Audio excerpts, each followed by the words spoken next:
Olá a todos, eu gostaria inicialmente de agradecer ao convite que me foi feito pelo professor Habib Bichara para gravar esse vídeo para o Congresso Online de Contabilidade.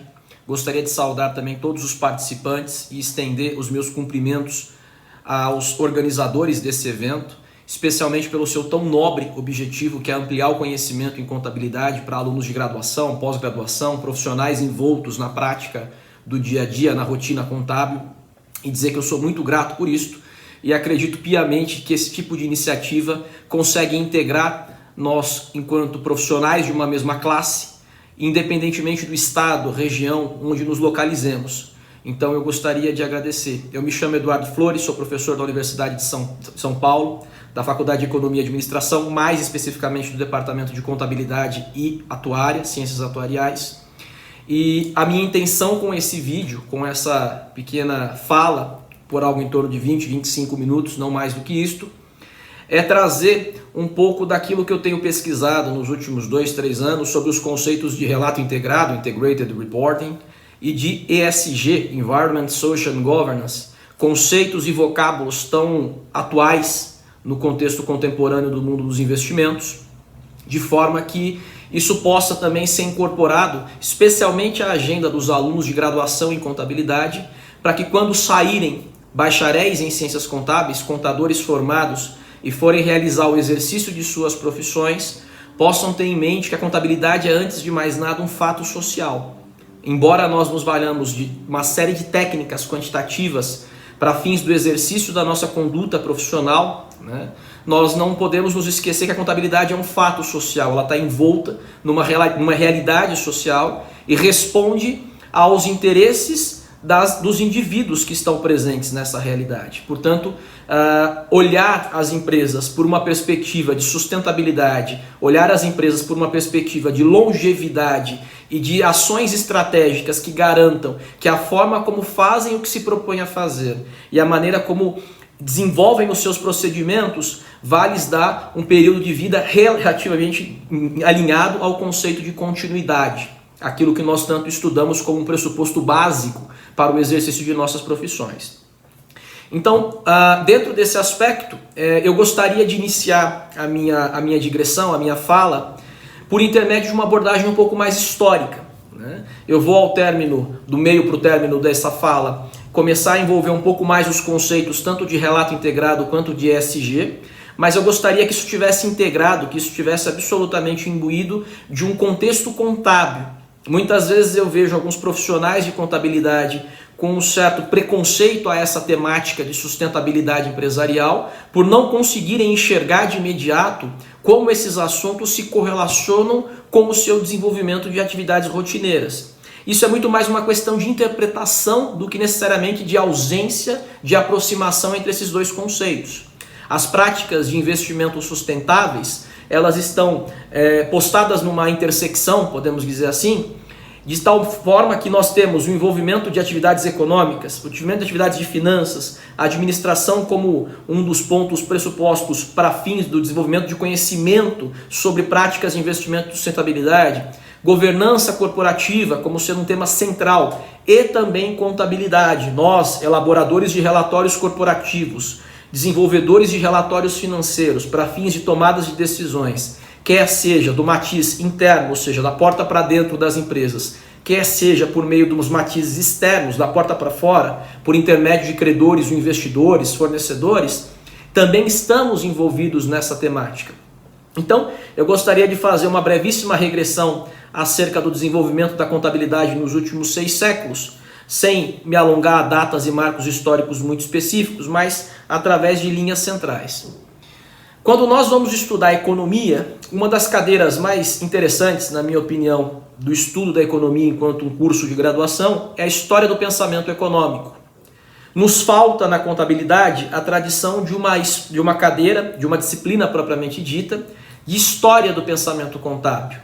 Todavia, nós podemos nos valer do ferramental, da metodologia que os economistas se valem para fazer essa avaliação da história do desenvolvimento dos pensamentos econômicos e podemos nos apropriar dessa metodologia de uma certa maneira para conseguir uma síntese apertada do que seria a história do pensamento contábil nos últimos 6 séculos.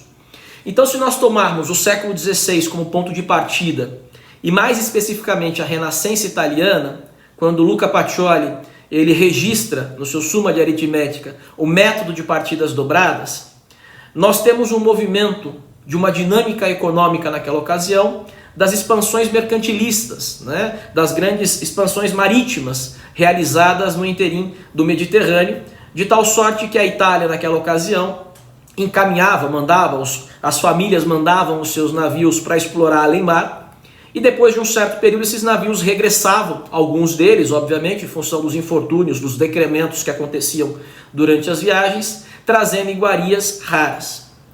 Nesse momento, é interessante pensar que a economia era muito voltada para um controle patrimonial. Ou seja, suponha, por exemplo, um empreendimento na Renascença italiana em que você, junto com outros parceiros comerciais, ainda que isso fosse algo muito rudimentar naquela ocasião, encaminham 10 navios para fazer uma prospecção marítima em terras até então desconhecidas ou pouco exploradas.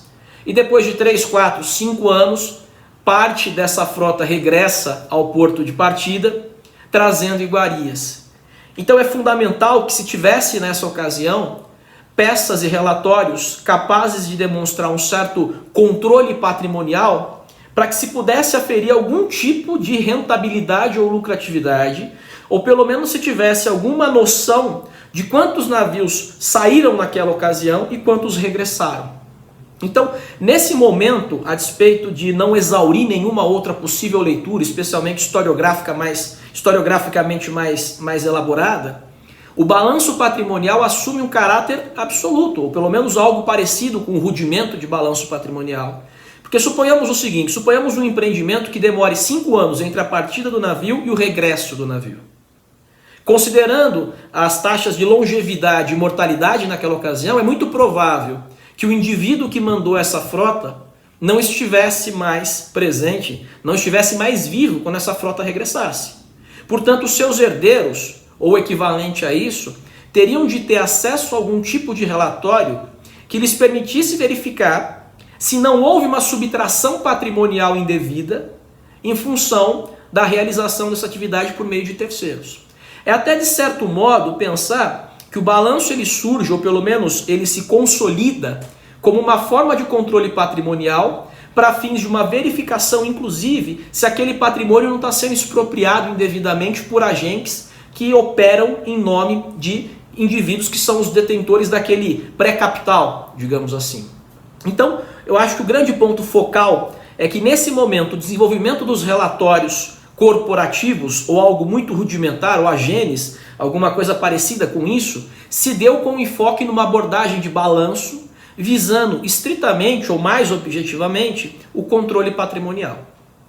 Se nós caminharmos 2, 3 séculos para frente, entre o século XVII e o século XIX, nós vamos perceber que a dinâmica da economia empresarial ela começou a admitir a realização de empreendimentos corporativos não só por intermédio do capital de uma família ou de um indivíduo, mas por intermédio do compartilhamento do capital entre vários indivíduos superavitários.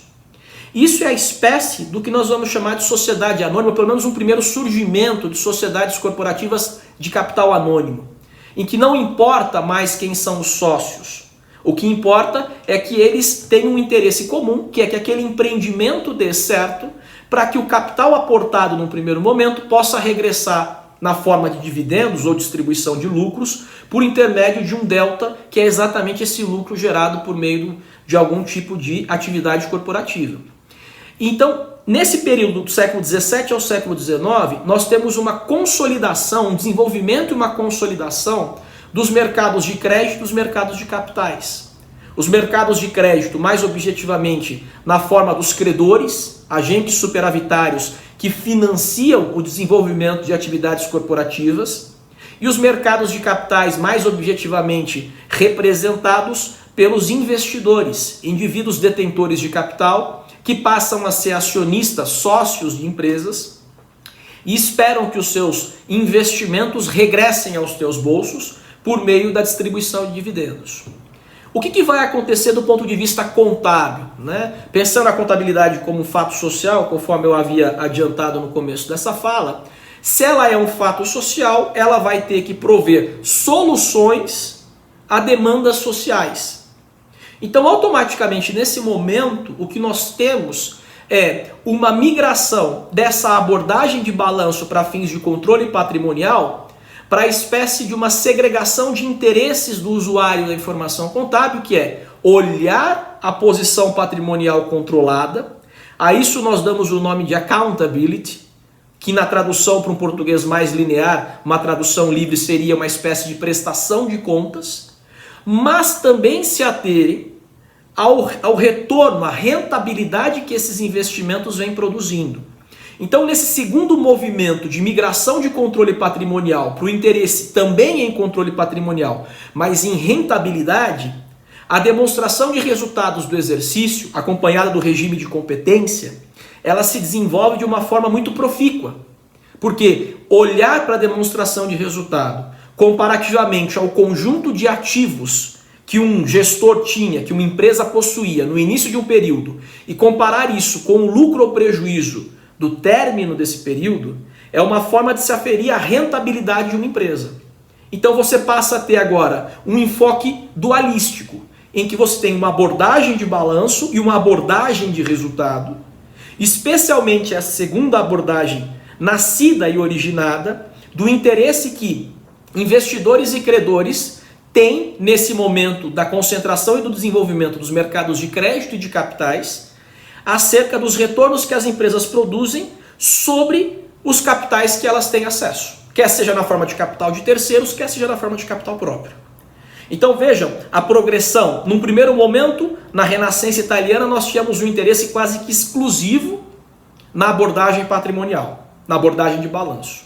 Num segundo momento, com o desenvolvimento dos mercados de crédito e capitais, o resultado do exercício passa a ser um enfoque muito interessante. Porque agora, os indivíduos que não estão envolvidos na gestão necessariamente dessas empresas, que não são os administradores ou administradores mais rudimentares, digamos assim, porque a gente está falando de uma fase de desenvolvimento do mercado. Eles estão da porta para fora, mas eles têm interesse em saber como é que o dinheiro que eles alocaram naquelas corporações está sendo utilizado e como é que esses recursos estão produzindo resultados. E se eles podem ter a expectativa, a esperança até matematicamente falando, né, a probabilidade de que aquele retorno aportado no primeiro momento seja maior no segundo momento. Posto isso, nós temos os dois grandes pilares, digamos assim, do desenvolvimento dos relatórios corporativos contábeis. O balanço patrimonial e a demonstração do resultado de exercício. À medida que nós adentramos o começo do século XX, o que nós temos? Nós temos efetivamente no mundo saxônico, né, no mundo anglo-saxônico, e aí mais expressivamente no Reino Unido e nos Estados Unidos da América, o desenvolvimento dos mercados de capitais como sendo uma das formas bastante consolidadas para o desenvolvimento das grandes corporações.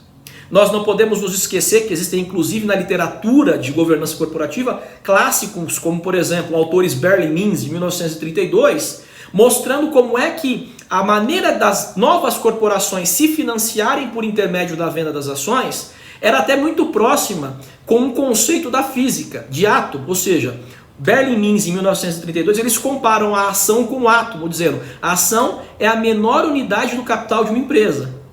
E isso tem muito a ver com o sentimento daquela ocasião, do desenvolvimento científico daquele momento, e eles mostram, no começo do século XX, como é que a maioria das grandes corporações norte-americanas estava sendo financiada. Elas estavam sendo financiadas por intermédio da venda de ações, quer seja naquilo que hoje nós convencionamos chamar de IPO, de uma oferta inicial de ações, quer seja por aquilo que nós convencionamos em expressões mais modernas chamar de emissão secundária de ações, ou follow-on, né? Que é uma emissão secundária onde você aumenta a captação por intermédio. Mas qual que é o grande ponto que eu gostaria de frisar aqui? Não teria sido possível o desenvolvimento das grandes corporações se o capital das empresas ainda fosse concentrado na mão de poucos investidores. Isso por dois aspectos centrais. O primeiro pelo aspecto do risco do empreendimento. Então imagina você, por exemplo, no começo do século XX, tendo que financiar uma ferrovia com capitais próprios ou herança de uma família, por exemplo, com 300, 400 anos de história. Você concentraria em si próprio um risco por aquele empreendimento muito grande. E, ao mesmo tempo, o volume de capitais necessário para esses grandes empreendimentos é muito expressivo, é muito massivo. Então seria muito pouco provável que nós tivéssemos conseguido atingir o nível de desenvolvimento, o estágio de desenvolvimento econômico, se poucos indivíduos tivessem que financiar empreendimentos muito vultuosos. Então qual que é a saída? Vender ações é permitir que um sem número de acionistas, um expresso número de acionistas, um número muito grande de acionistas, contribua cada qual com o seu pedacinho de investimento para que aquela corporação possa levar a cabo os seus ensejos comerciais operacionais. Então, nesse momento, no século XX, em que nós consolidamos o mercado de capitais e também, de uma certa forma, quando eu penso no mundo mais franco-germânico, né, o mercado de crédito, porque no mundo franco-germânico o mercado de crédito tem uma pujança quase comparável, em algumas ocasiões até maior do que o mercado de capitais, para fins de prover recursos para as organizações, nós também consolidamos a contabilidade como sendo uma área do conhecimento humano provedora de informações úteis para a tomada de decisões. É óbvio que na primeira metade do século XX, né, nós tivemos duas grandes guerras mundiais, e isso, de uma certa maneira, pode ser tomado como um atraso para que a forma como os empreendimentos eram feitos e os relatórios corporativos fossem feitos em termos de sustentabilidade, não em termos de desenvolvimento de outras tecnologias, num conceito mais lato, tenha sido um pouco atrasado. Porque numa situação em que você tem a reconstrução de um país que foi ali abatido em função de uma guerra, ou que sofreu muito em virtude de uma guerra, automaticamente, na agenda do dia, a questão de sustentabilidade ela não é tão preemente. A questão de investimentos realizados de forma longeva e contínua não é tão presente, porque você tem um problema um pouco mais imediato para resolver. Só que o que nós verificamos na segunda metade do século XX, quando as grandes guerras foram razoavelmente controladas e nós temos ali o desenvolvimento até de uma nova ordem econômica global, né, que vem a ser chamada de globalização. Nós temos uma percepção de que os usuários das informações corporativas que alocam os seus recursos começaram a se preocupar também com a linha do tempo em que esses empreendimentos durarão. E isso não podia ser mais feito só sob o auspício do capital financeiro, só sob o auspício da rubrica monetária registrada no balanço patrimonial. Por qual razão? Porque aspectos como marca, aspectos como carteira de clientes, atributos como a forma como eu produzo, se eu utilizo, por exemplo, recursos naturais, será que eu estou devolvendo para a sociedade minimamente aquilo que eu estou tirando dela, em termos sociais e ambientais, de tal sorte que eu consiga vislumbrar a minha atividade daqui 30, 40, 50 anos? Questões como essa começaram a entrar na cabeça dos investidores. E uma primeira reação a essas preocupações acerca da longevidade dos empreendimentos, especialmente aqueles que se valem de recursos naturais para fins do desenvolvimento de suas atividades, foi uma resposta chamada relatórios de sustentabilidade. Então, no primeiro momento, os relatórios de sustentabilidade, eles surgem como um atributo provedor de informação não financeira, mas com impactos financeiros, com o condão de demonstrar que a maneira como as organizações desenvolvem as suas atividades lhes permita vislumbrar que essas atividades são factíveis de serem verificadas no espaço dos próximos 30, 40 anos, ou seja, num espaço de longo prazo. Então os relatórios de sustentabilidade se mostraram como relatórios voltados à forma como as organizações produziam as suas operações. Posto isso, na década de 90, mais especificamente no começo dos anos 90, percebeu-se que os relatórios de sustentabilidade muitas vezes eram desintegrados dos relatórios contábeis. O que isso quer dizer? Vamos dar um exemplo bastante objetivo. Eu digo que, dentro do meu relatório de sustentabilidade, eu sigo todas as práticas sustentáveis de prospecção, por exemplo, de um determinado ativo natural, petróleo, prospecção, por exemplo, de alguma atividade nesse sentido, óleo e gás, por exemplo. e digo, olha, tudo que eu faço aqui segue as melhores práticas operacionais, eu viso não poluir o meio ambiente e conto uma belíssima história no meu relatório de sustentabilidade.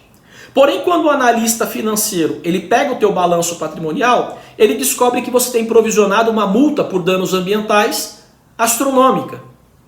Ou seja, o teu relatório de sustentabilidade diz que você tem uma conduta ilibada do ponto de vista de proteção ao meio ambiente, e o teu balanço patrimonial diz que você tem multas que são, inclusive, num exemplo a extremo, maiores do que os seus pares de mercado.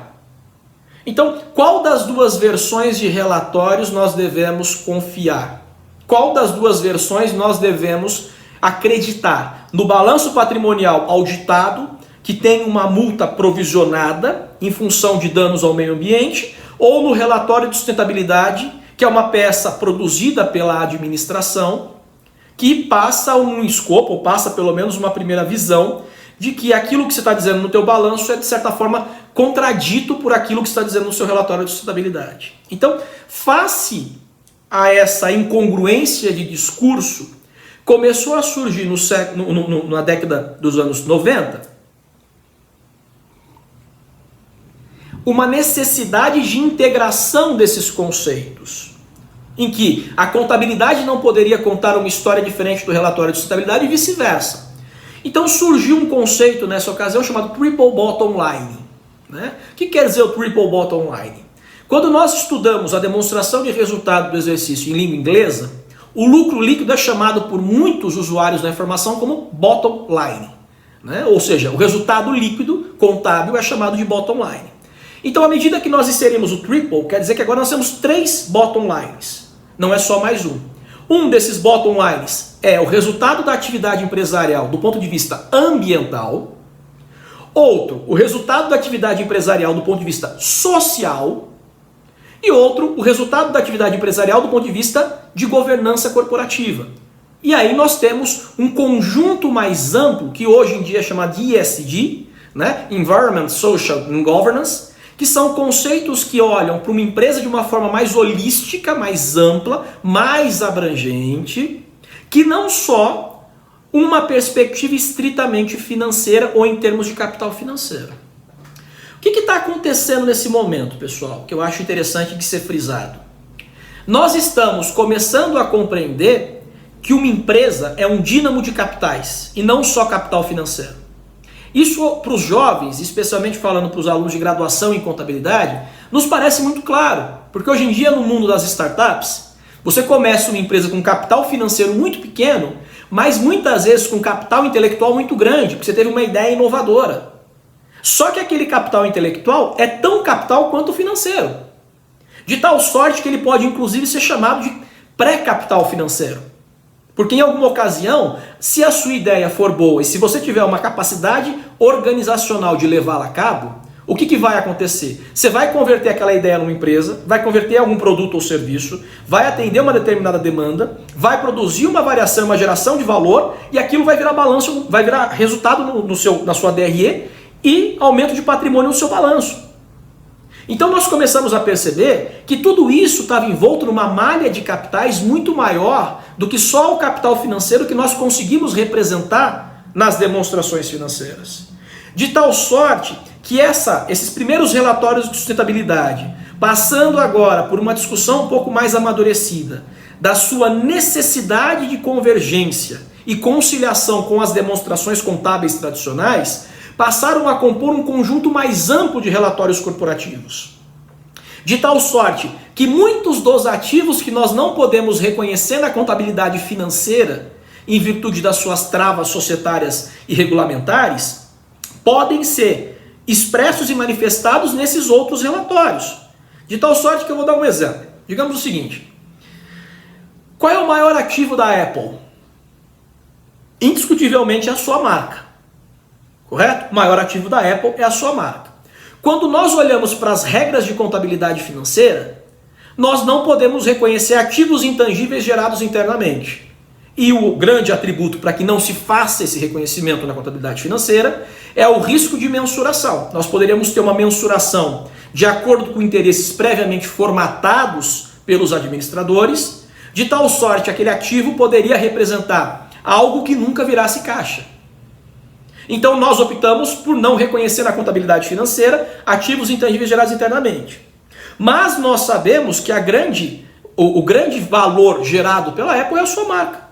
Então quando eu decido, por exemplo, comprar um celular da Apple ou um produto da Apple, em contrapartida, não comprando de uma outra empresa e pagando mais pelo produto da Apple, tem um pedaço desse preço que eu pago pelo produto que não está necessariamente vinculado à tecnologia, não está vinculado aos serviços do produto, não está vinculado às características operacionais do produto, mas está vinculado estritamente àquela marca daquele produto.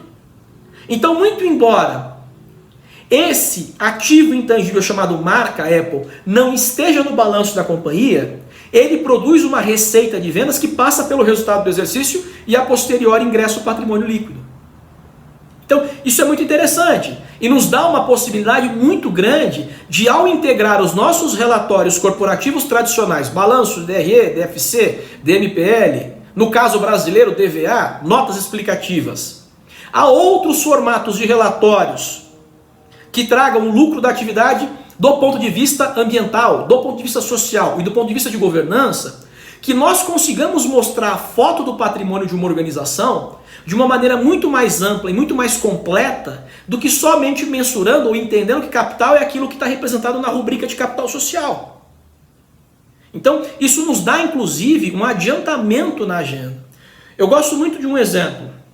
Quais eram as maiores empresas de capital aberto na Bolsa de Valores norte-americana, por exemplo, na NYSE, na New York Securities Exchange, no começo do século XX, na NYSE? Eram empresas ferrovia, metalurgia, algumas montadoras que estavam surgindo naquela ocasião.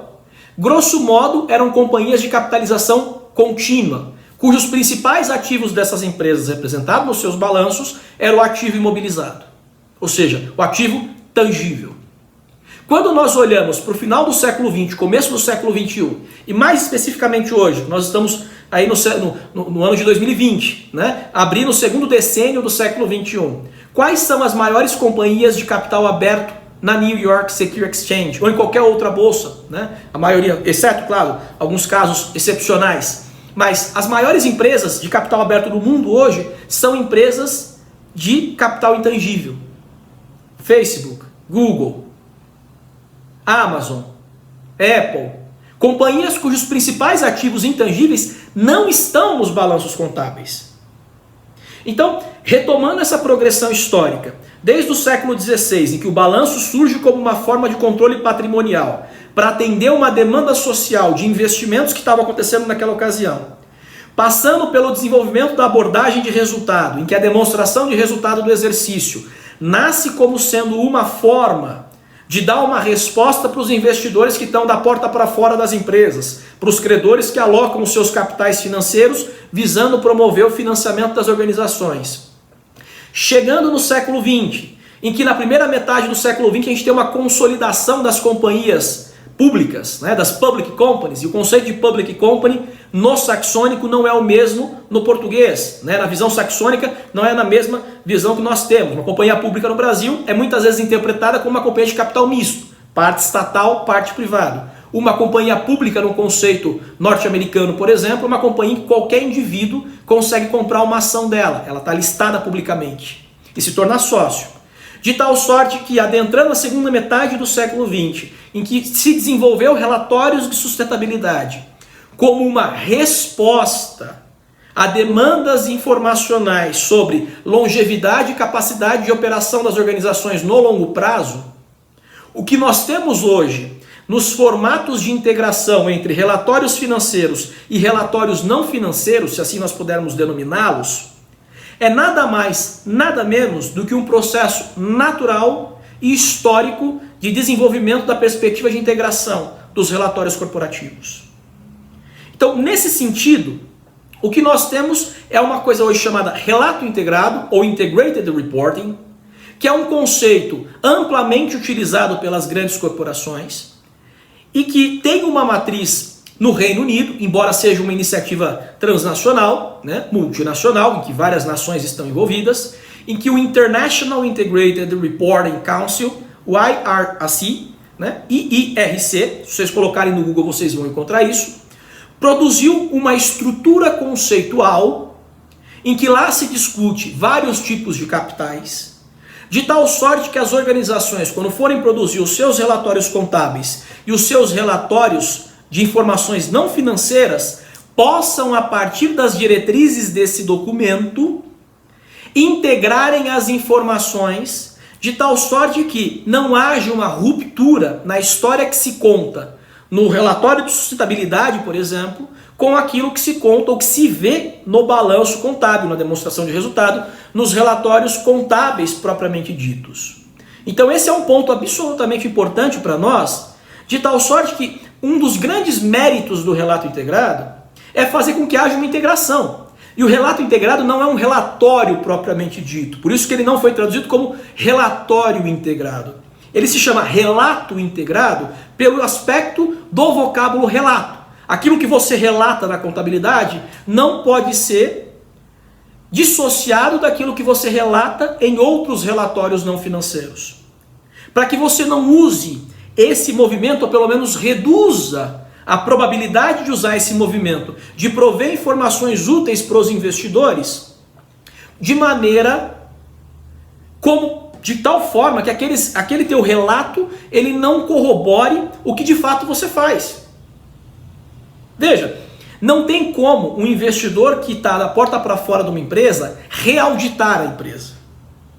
Não tem como ele avaliar se a empresa diz, por exemplo, eu tenho 1 bilhão de ativos e esses ativos estão sendo representados num balanço e esse balanço está auditado. Ele não tem condições de revisar esse número. E se ele tivesse que fazê-lo, tornaria inviável a sua atividade de investidor em vários núcleos.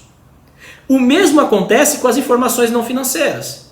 Se uma grande companhia, por exemplo, diz que toma todos os cuidados ou que provê todo tipo de estrutura que ela consegue conjecturar em determinado momento, para que as crianças que ficam privadas do convívio com os seus pais durante o período de 8 horas a 10 horas por dia, que é o período de horário de trabalho, ou de 6 a 8 horas, que elas consigam ter acesso à creche, ter acesso à educação, ter acesso a atividades esportivas.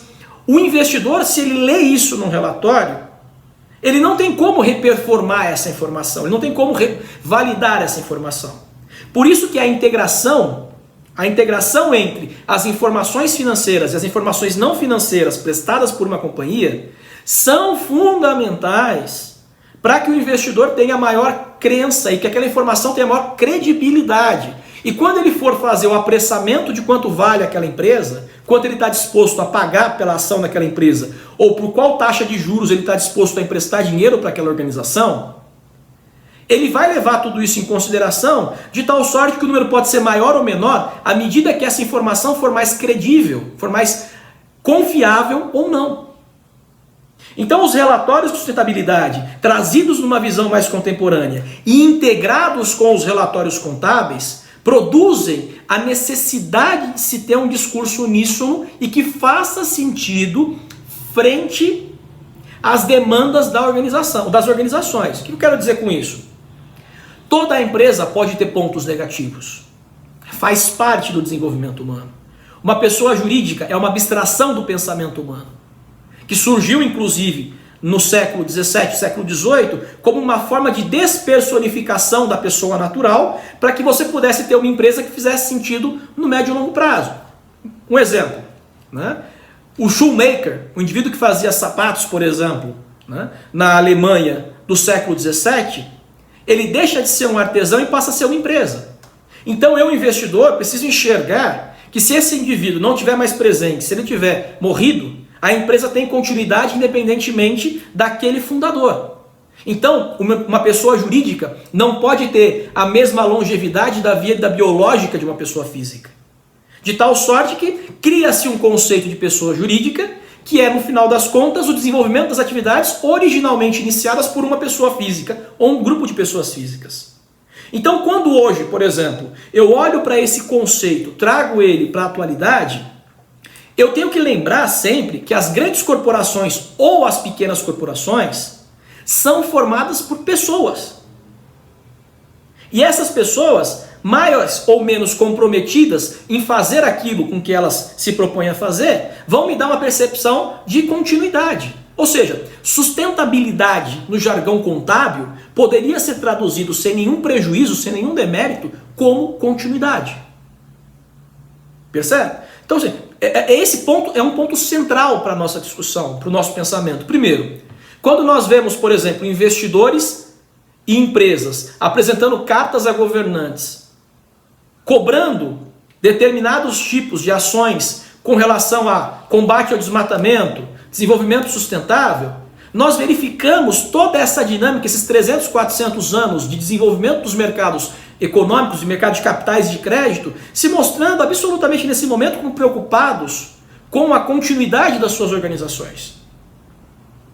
Automaticamente, qual é o reflexo disso que está no âmbito social maior para a contabilidade, que é um dos subsistemas sociais, assim como a economia, assim como o direito, assim como a administração? Então a contabilidade ela vai ter uma reação a isso. E nós, contadores, não podemos ficar de fora desse tipo de discussão. Porque os guardiões das informações corporativas, chanceladas por auditores, validadas por um método centenário, somos nós. Se nós não tivermos nos nossos cursos de graduação em contabilidade a inclusão de disciplinas que discutam relatórios não financeiros, se nós não tivermos a inclusão de disciplinas que discutam finanças comportamentais, porque isso tudo tem a ver com o aspecto comportamental do investidor frente a uma demanda, se nós não discutirmos ainda nos campos e nos bancos da graduação conceitos como sustentabilidade, governança corporativa, aspectos ambientais, nós provavelmente vamos ter um arcabouço de ferramentas do século XIX para prover soluções para problemas e demandas do século XXI. Então, com isso eu encerro a minha fala, especialmente chamando a atenção que junto com esse vídeo eu vou mandar para o professor Habib Bishara um artigo que eu escrevi há algum tempo sobre como, inclusive, empresas que produzem relatos integrados melhoram a capacidade dos analistas financeiros de preverem os seus resultados futuros. Então, essas informações estão sendo incorporadas pelos analistas de alguma forma, e esse é o momento que nós estamos vivendo em termos de fronteira do conhecimento. Nós precisamos entender como é que as informações não financeiras voltadas para a sustentabilidade e governança e aspectos ambientais estão sendo incorporadas nas tomadas de decisões dos analistas, de tal sorte que nós temos enxergado sinais, mas não temos compreendido a mecânica pela qual esses sinais são produzidos. Então eu vou mandar esse material para vocês darem uma lida, e eu reitero o meu agradecimento, né, e o meu respeito e admiração por todos os administradores desse congresso, por todo mundo que conseguiu fazer com que esse empreendimento viesse a se concretizar, assim como eu convido a todos os alunos de graduação especialmente, né, que enveredem por pensamentos mais voltados a aspectos maiores em termos de contabilidade. Né? Nós temos uma necessidade de atualização muito grande da forma como nós fazemos, independentemente se vocês estão localizados numa determinada região em que a malha econômica é mais forte em termos de pequenos comércios, pequenos empreendimentos. Correto? Nós temos possibilidade de implementar e adaptar os conceitos de sustentabilidade e longevidade corporativa para todo tipo de empreendimento. Nós temos visto, inclusive, bancos fomentando o desenvolvimento de pequenos comércios, pequenos empreendimentos, empresas de pequeno porte, de tal forma que oferece-se muitas vezes uma taxa de juros subsidiada, comparativamente a outras organizações. Nós temos visto organizações internacionais promovendo programas de incentivo e estímulo ao desenvolvimento de microempresários, de microempreendimentos sustentáveis. Então, eu gostaria que isso ficasse, de que eu usei muitas expressões de grandes companhias de capital aberto, desenvolvimento mercadológico, mas que isso não está absolutamente dissociado de pequenas empresas. Uma grande companhia hoje foi uma pequena empresa no passado. Então, é muito mais fácil, inclusive, engendrar na cabeça de pequenos empreendedores, muitas vezes, conceitos de sustentabilidade e práticas sustentáveis de desenvolvimento corporativo empresarial, da forma como fazem o que fazem. Desde a padaria da esquina, que decide, por exemplo, a usar sacos plásticos biodegradáveis, e até mesmo a ter uma forma de pensar de uma maneira um pouco mais voltada para o todo no qual ela está envolvida, de tal sorte que você consiga ter uma pequena empresa com um pensamento de sustentabilidade, e isso indubitavelmente vai ajudá-la a vencer a barreira dos 2, 3 anos, no qual nós temos visto que 80% a 90%, 70% a 90% das empresas brasileiras, de acordo com estatísticas de organizações que fazem o acompanhamento de empresas de menor porte, vêm à bancarrota. Então isso é muito importante. Vocês contadores que vão amanhã depois montar os seus escritórios ou ingressar em escritórios que lidam com pequenas empresas, quando forem chamados a fazer a abertura de um CNPJ, que possam discutir com esse novo empresário, com esse novo empreendedor, ou pelo menos algum tipo de conversa, para discutir como é que aquele empreendimento vai se dar, qual é a sua lógica de desenvolvimento, o que você poderia fazer naquela ocasião para que ele pudesse ter pelo menos um início, um pontapé inicial com maior sustentabilidade, inclusive financeira. Então, eu gostaria que vocês tomassem a minha fala também num contexto relativizado, de que tudo que eu expus até aqui, obviamente com o interesse de aproximá-los e chamá-los para dentro dessa temática, e mostrar a importância do entendimento disso tudo pro contador moderno, de que tudo isso é plenamente adaptável e é plenamente cabível em empresas de pequeno, médio e grande porte. Portanto, eu gostaria de agradecer enormemente por essa oportunidade de acessá-los, de conversar com vocês, e desejo que o Congresso seja muito bem aceito por todos, muito bem absorvido por todos. Tem temas muito relevantes sendo discutidos. Um grande abraço e muito obrigado.